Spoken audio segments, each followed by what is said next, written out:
سورہ یاسین کی تلاوت ریگولرلی کرتے ہیں تو اس میں آپ دیکھیں گے کہ یہ آیت واقعاً بہت معنی خیز ہے. اذا قیل لہم، جب ان سے کہا جاتا ہے انفقوا مما رزقکم اللہ، جب ان سے یہ کہا جاتا ہے خرچ کرو اس میں سے کہ جو اللہ نے تم کو رزق دیا ہے. یعنی پہلے تو یہ مانو کہ اب تک جو ملا ہے وہ خدا ہی کی طرف سے ملا.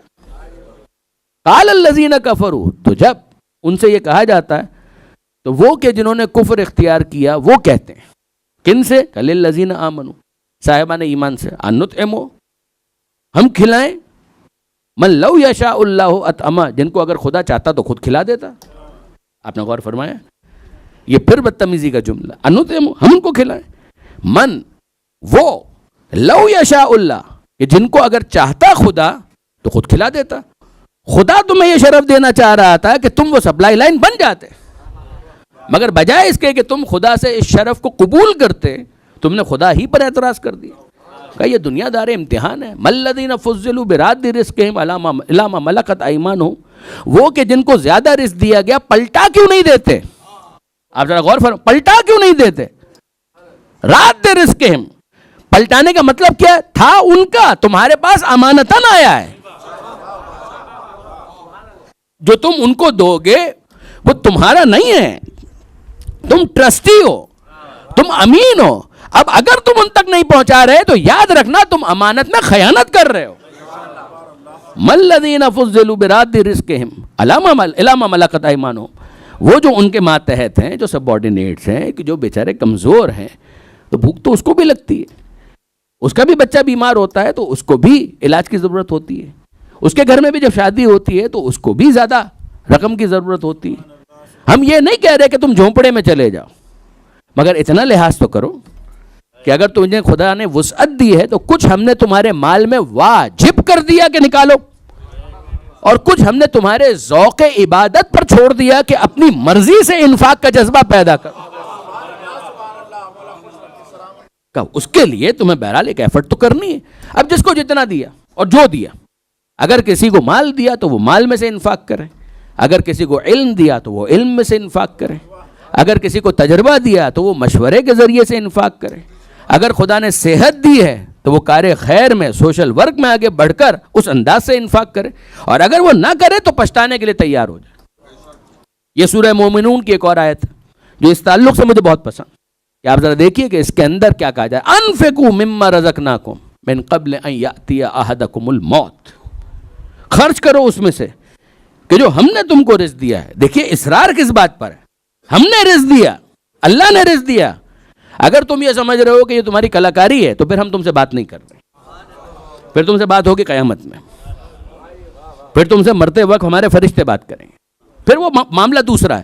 ہم تو بات اس سے کر رہے ہیں کہ جو اتنا تو مانتا ہے کہ رزق ہم نے دیا. انفقوا مما رزقناکم، خرچ کرو اس میں سے کہ جو ہم نے تم کو رزق دیا ہے.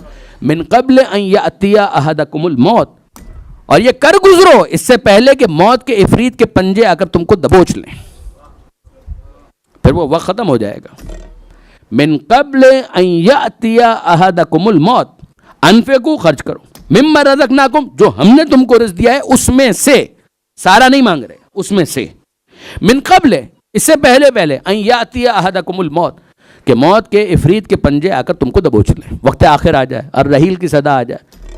فیقول، تو اس وقت پھر یہ جملہ زبان پر آئے گا، اور وہ کیا ہوگا؟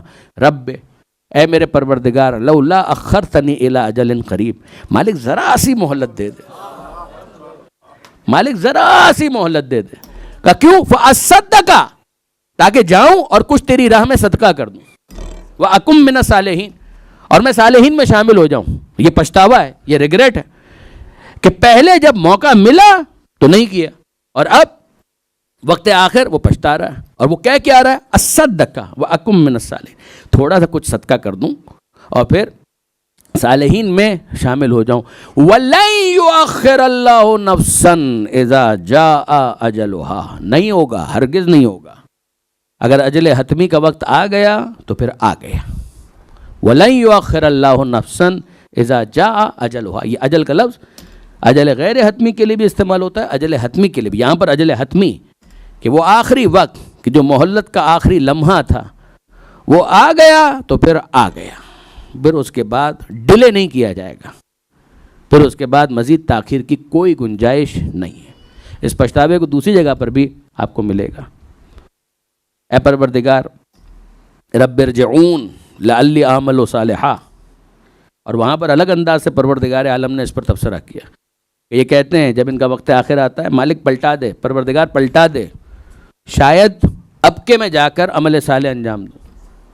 علامہ ذیشان ادر جوادی علی اللہ مقامہ یاد آئے، انہوں نے غالباً ان کا جو آخری عشرہ جو شاید ابو دھابی میں ہی انہوں نے پڑھا تھا، غالباً اسی سلسلے کی کسی مجلس کے اندر انہوں نے یہ نقطہ بیان کیا تھا کہ ابھی بھی اگر آپ الفاظ دیکھیں جو پروردگار نے منظر کشی کی ہے تو وہ کیا کیے کہ وہ کیا کہہ رہا ہے، رب ارجعون لعلی اعمل صالحا، کہ اے پروردگار پلٹا دے شاید، اب بھی وہ یقین کے ساتھ نہیں کہہ رہا، وہ خود بھی یہ کہہ رہا ہے مالک پلٹا دے، ویسے میرا بھروسہ کچھ نہیں ہے، لعلی اعمل صالحا، شاید کہ اب جا کر کچھ میں عمل صالح انجام دے پاؤں، کلا، اور اسی پر خدا کا تبصرہ ہے کہ ہرگز نہیں، انہا کلمۃ ہوا قائلھا، یہ باتیں ہیں جو کر رہا ہے، پلٹا بھی دیں گے تو کچھ کرنے والا نہیں ہے، جو کرنے والے ہوتے ہیں وہ کر گزرتے ہیں۔